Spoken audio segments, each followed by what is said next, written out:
ఓం శాంతి. ఓం శాంతి. ఆధ్యాత్మిక ఉత్సాహంలో భాగంగా ఈరోజు ఒక అత్యంత శక్తివంతమైన ఆత్మ గౌరవాన్ని ఇస్తున్నాం.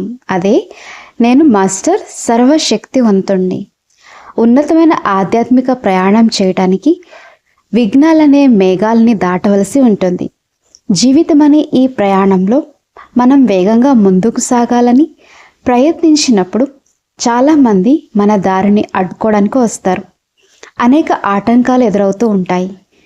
జీవితంలో ఎప్పుడూ ఒకేలాగా ఉండదు. కొన్నిసార్లు ఓటములు, కొన్నిసార్లు గెలుపులు, కొన్నిసార్లు ఆశల రోజులు వస్తే మరికొన్నిసార్లు నిరాశ చీకటి రాత్రులు వస్తాయి. మనం విజయ పథంలో ముందుకు సాగుతున్నప్పుడు కొన్నిసార్లు మనలో నిరాశాభావం, నెగిటివిటీ కూడా వస్తూ ఉంటుంది. మనం విజయ పథంలో ముందుకు సాగుతున్నప్పుడు కొన్నిసార్లు మనకు చాలా ప్రశంసలు తగ్గుతాయి. మరికొన్నిసార్లు విమర్శలను కూడా ఎదుర్కోవాల్సి వస్తుంది. ఇవన్నిటి మధ్య ఒక మంచి సమతుల్యతను కాపాడుకోవడానికి మనం మానసికంగా చాలా శక్తివంతంగా తయారవ్వాలి. ఇక మన పోరాటం మాయతోనే కదా. మాయ కూడా తక్కువ శక్తివంతమైనది కాదు. భగవంతుడు కూడా ఇది మీపై 2,500 సంవత్సరాల రాజ్యం చేసింది అని అనాల్సి వచ్చింది. ఇప్పుడు దాని రాజ్యం పోతుంది కాబట్టి అది అంత సులభంగా ఎలా వదులుకుంటుంది? అది చాలా శక్తివంతమైనది. కామవాసన చాలా శక్తివంతమైంది. అలానే కోపాగ్ని చాలా శక్తివంతమైంది. మనుషుల అహంకారం కూడా అంతే శక్తివంతమైనది. వీటన్నిటినీ దాటడానికి మనకు శక్తివంతంగా ఉండవలసిన అవసరం ఎంతైనా ఉంది.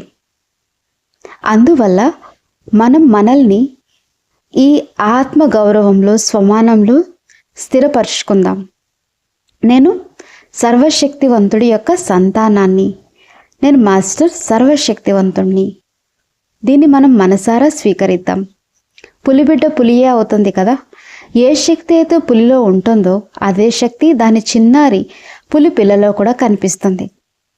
అది నడిచే విధానం, గర్జించే తీరు, చూసే చూపు అది ఎంత శక్తివంతమైనదో స్పష్టంగా తెలియజేస్తాయి. కేవలం 10-20 రోజులు వయసున్న పులిపిల్ల ఎదురుగా 4 కుక్కలు వచ్చినా సరే అది వెనుకడుగు వేయకుండా వాటితో ధైర్యంగా పోరాడుతుంది. మనం సర్వశక్తివంతుడి సంతానమైనప్పుడు మనం కూడా చాలా శక్తివంతమైన వారిమే. ఆయన శక్తుల యొక్క కణాలు మనలో కూడా ఉన్నాయి కాబట్టి దీన్ని మనం అంగీకరిద్దాం. నేను చాలా శక్తివంతుణ్ణి. నేను చాలా శక్తివంతుణ్ణి. దీన్ని భగవంతుడు మనకు ఒక బిరుదుగా ఇచ్చాడు. బాబా మనతో అన్నారు, పిల్లలు మీరు మాస్టర్ సర్వశక్తివంతులు. మనం ఈ బిరుదు యొక్క నశాలో మునిగిపోవాలి. ఇది చాలా అద్భుతమైన బిరుదు. అంటే మనం ఈ ప్రపంచంలో సాధారణమైన వారం కాదు, అతి శక్తివంతమైన వారం. మనం బలహీనులం కాము, అత్యంత శక్తివంతమైన ఆత్మలము. ఈ భూమిపై దైవీ స్వరాజ్యాన్ని స్థాపించడానికి భగవంతునితో చూపిన సహచరులం మనం. భగవంతుడే స్వయంగా మనల్ని తన కుడి చేతిగా చేసుకున్నాడు, రైట్ హ్యాండ్గా. సత్యధర్మాన్ని మరియు సత్య రాజ్యాన్ని స్థాపించే మహోన్నత బాధ్యత ఎవరు మీదైతే ఉందో అలాంటి బాధ్యతలను మోయడానికి శక్తివంతమైన ఆత్మలు కూడా ఖచ్చితంగా అవసరం కదా. కాబట్టి సర్వశక్తివంతుడైన శివబాబా ఏం చేశారు? మన తల మీద తన చెయ్యి ఉంచారు, మనకు దివ్య దృష్టిని ప్రసాదించారు మరియు బాబా సర్వశక్తుల్ని మనకు ధారపోశారు. బాబా అన్నారు, పిల్లలు నేటి నుండి మీరు చాలా శక్తివంతమైన వారయ్యారు. ఇంతకుముందు మీరు బలహీనులుగా ఉన్నారు. ఆ గతాన్ని పూర్తిగా మర్చిపోండి. ఇప్పుడు మీరు నా దగ్గరికి వచ్చేశారు, నా ఛత్రఛాయలోకి వచ్చేశారు. మీరు చాలా శక్తివంతమైన వారు. దీన్ని మనం హృదయపూర్వకంగా స్వీకరిద్దాం. మనలో ఎవరికైనా ఎలాంటివైనా హీన భావాలు వస్తున్నా, చిన్న చిన్న విషయాలకి భయపడుతున్నా, లేక ఏవైనా అదృశ్య శక్తులు మనల్ని భయపెట్టాలని ప్రయత్నిస్తున్నా మనం వెంటనే ఈ విధంగా జ్ఞాపకం చేయాలి. మనం ఏమని స్మృతి చేయాలంటే, నేను మాస్టర్ సర్వశక్తివంతుణ్ణి. ఎప్పుడైనా మనకు ఏదైనా చెడు అనుభూతి కలిగినా, ఏదైనా నల్లటి ఆకారాలు కనిపించినా లేక వెనుక నుండి ఎవరైనా భుజంపై చెయ్యి వేస్తున్నట్లు అనిపించినా, లేక ఛాతిపై కూర్చుని ఎవరైనా అదుముతున్నట్లు అనిపించినా వెంటనే 7 సార్లు ఇలా స్మరించుకోవాలి, నేను మాస్టర్ సర్వశక్తివంతుణ్ణి. అలా చేస్తే వెంటనే ఆ భయం నుండి విముక్తులైపోతారు. కాబట్టి మనం చేయవలసింది ఏంటంటే ప్రతిరోజు ఉదయాన్నే మనల్ని మనం ఇలా గుర్తు చేసుకోవాలి. ఒక దివ్యమైన దృశ్యాన్ని ఊహించుకోవాలి. బాబ్ దాదా స్వయంగా కిందికి వచ్చి మన ఎదురుగా నిలబడి మనతో ఇలా అంటున్నారు, నా శక్తులన్నిటినీ నేను మీకు ఇచ్చేశాను. మీరు ఈశ్వరీయ శక్తులతో సంపన్నులు. మీరు మాస్టర్ సర్వశక్తివంతులు. ప్రతిరోజు ఉదయం లేవగానే 7 సార్లు మిమ్మల్ని మీరు ఇలా రిమైండ్ చేసుకోండి. ఎన్నిసార్లు? 7 టైమ్స్. దీన్ని బాబా స్మృతి యొక్క తిలకం దిద్దుకోవడం అని చెప్పారు. మరో మాటలో చెప్పాలంటే మన చుట్టూ ఒక శక్తివంతమైన ప్రభామండలాన్ని సృష్టించుకోవాలి. మనం ఎప్పుడైతే మంచి అనుభూతితో, హృదయపూర్వకమైన అనుభూతితో నేను మాస్టర్ సర్వశక్తివంతుణ్ణి అనే సంకల్పాన్ని చేస్తామో మన శక్తులన్నీ మేల్కొంటాయి. భగవంతుడి నుండి మనకు లభించిన శక్తులు మనలోనే ఉంటాయి, కానీ అవి నిద్రపోతూ ఉంటాయి. మనం మాస్టర్ సర్వశక్తివంతుడు అనే స్మృతిని తెప్పించుకోగానే ఆ శక్తులన్నీ యాక్టివ్గా అవుతాయి, మేల్కొంటాయి. ఎప్పుడంటే మనం సంకల్పం చేసినప్పుడు. సహన శక్తి కూడా పనిచేస్తుంది, నిర్ణయ శక్తి కూడా పనిచేస్తుంది, ఎదుర్కొనే శక్తి కూడా పనిచేస్తుంది. కాబట్టి ఈ అభ్యాసం చేయండి. నేను మాస్టర్ సర్వశక్తివంతుణ్ణి. నా చుట్టూ శక్తుల యొక్క ఎరుపు రంగు కిరణాలు వ్యాపిస్తున్నాయి. ఇక్కడ వరకు కిరణాలు వ్యాపించాయి అనుకోండి. మళ్ళీ చేయండి, నేను మాస్టర్ సర్వశక్తివంతుణ్ణి. శక్తుల కిరణాలు ఇక్కడ వరకు వచ్చాయి. మూడోసారి చేయండి, ఇక్కడ వరకు వచ్చాయి. ఈ విధంగా 7 సార్లు చేయడం ద్వారా మన చుట్టూ ఒక శక్తివంతమైన ప్రభామండలం ఏర్పడుతుంది. ఈ శక్తివంతమైన ఓరాలోకి ఏ దుష్టశక్తి కూడా ప్రవేశించలేదు, ఏ మాయ ప్రవేశించలేదు, ఏ దుష్ట ఆత్మ కూడా ఇటువైపుకు చూడలేదు. మనం చాలా శక్తివంతంగా, చాలా సురక్షితంగా తయారవుతాము.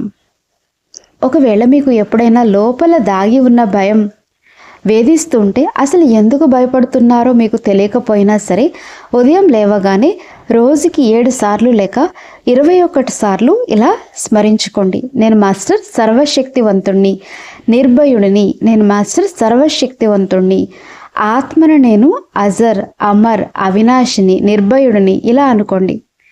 ఇలా చేయటం వల్ల మీ భయం క్రమంగా తొలగిపోతుంది మరియు మీలో నిర్భయత్వపు సంస్కారాలు మేల్కొంటాయి.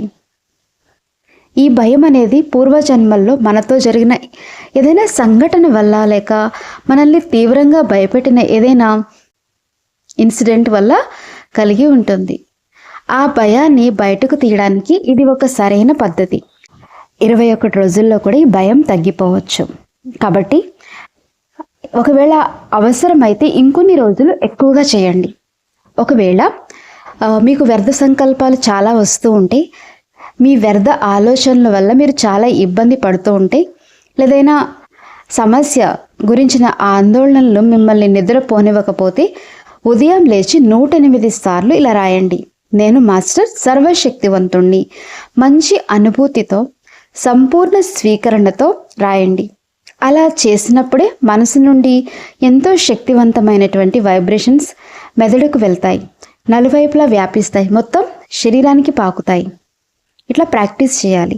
శరీరానికి కూడా విశ్రాంతినిస్తాయి, మెదడును సరిచేస్తాయి, మన భయాలను తొలగిస్తాయి, ఆందోళనను నశింపచేస్తాయి, నెగిటివిటీని పూర్తిగా ముగిస్తాయి. మీరు కేవలం 2-3 రోజులు చేసి చూడండి. మీ శక్తిని మీరే చాలా ఎనర్జెటిక్గా అనుభూతి చెందుతారు.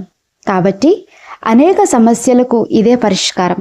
ఇప్పటికే వేలాది మంది దీన్ని అనుభవపూర్వకంగా తెలుసుకున్నారు. కాబట్టి రండి, మనందరం ఎంతో శక్తివంతమైన వారిగా తయారవుతాం. సర్వశక్తివంతుని సంతానమైన మాయను సవాల్ చేసే మహావీరులు ఎప్పుడైనా బలహీనులుగా ఎలా ఉండగలరు? మీలోని అంతర్గత శక్తుల్ని గుర్తించండి. మీలో అనంతమైన శక్తులు దాగి ఉన్నాయి. కావాల్సిందల్లా మాస్టర్ సర్వశక్తివంతుణ్ణి స్మృతి చేస్తూ వాటిని మేలుకొల్పడం. అలానే సంకల్పం ద్వారా వాటిని ఉపయోగించటం. ఒకవేళ మీలో సహనశక్తి కొరవడితే ఉదయం లేవగానే 2 సార్లు, ఉదయం లేవగానే 7 సార్లు ఇలా స్మరించుకోండి, నేను మాస్టర్ సర్వశక్తివంతుణ్ణి. ఆ తర్వాత మరో 2-3 సార్లు ఇలా స్మరించండి, నాలో సంపూర్ణ సహన శక్తి ఉంది, నేను సహనశీలతకు ప్రతిరూపమైన దేవుణ్ణి అని. ఇలా 8, 10, 11 రోజులు చేయడం ద్వారా మీలో సహనశీలత పెరిగినట్లు మీకు అనిపిస్తుంది. ఒకవేళ మీ నిర్ణయ శక్తి బలహీనంగా ఉంటే, మీరు ఖచ్చితమైన నిర్ణయాలు తీసుకోలేకపోతుంటే ఉదయం లేచి అలాగే 7 సార్లు స్మరించండి, నేను మాస్టర్ సర్వశక్తివంతుణ్ణి. ఆ తర్వాత మరో 3 సార్లు స్మరించండి, నా నిర్ణయ శక్తి పరిపూర్ణమైనది. అప్పుడు ఆ శక్తి మేల్కొంటుంది. కాబట్టి మన వద్ద శక్తులు ఉన్నాయి. ఈ విధంగా మనం వాటిని ఉపయోగించుకోవచ్చు. ఈ విషయాలని రోజు చేయాలని ఏమీ లేదు. కొన్ని రోజులు ఒక విషయాన్ని తీసుకోండి, ఆ తర్వాత కొన్ని రోజులు మరో విషయాన్ని తీసుకోండి. ఒక్కో అంశాన్ని 7 రోజులు లేక 21 రోజులు చేయండి. దీనివల్ల చాలా అద్భుతమైన ఫలితాలు వస్తాయి. కాబట్టి రండి, మనందరం ఈ విధంగా చింతన చేద్దాం, మనల్ని మనం స్వమానంలో స్థిరపరుచుకుందాం. నేను మాస్టర్ సర్వశక్తివంతుని సంతానమైన మాస్టర్ సర్వశక్తివంతుణ్ణి. ఆయన తన సంపూర్ణ శక్తులన్నిటినీ నాకు ఇచ్చేశారు. నేను చాలా శక్తివంతమైన వాడిని, నేను మాయ కంటే ఎక్కువ శక్తివంతమైన వాడిని, నేను సమస్యల కంటే ఎక్కువ శక్తివంతమైన వాడిని. నా అంగం నుండి శక్తుల యొక్క ఎరుపు రంగు కిరణాలు నలువైపులా వ్యాపిస్తున్నాయి.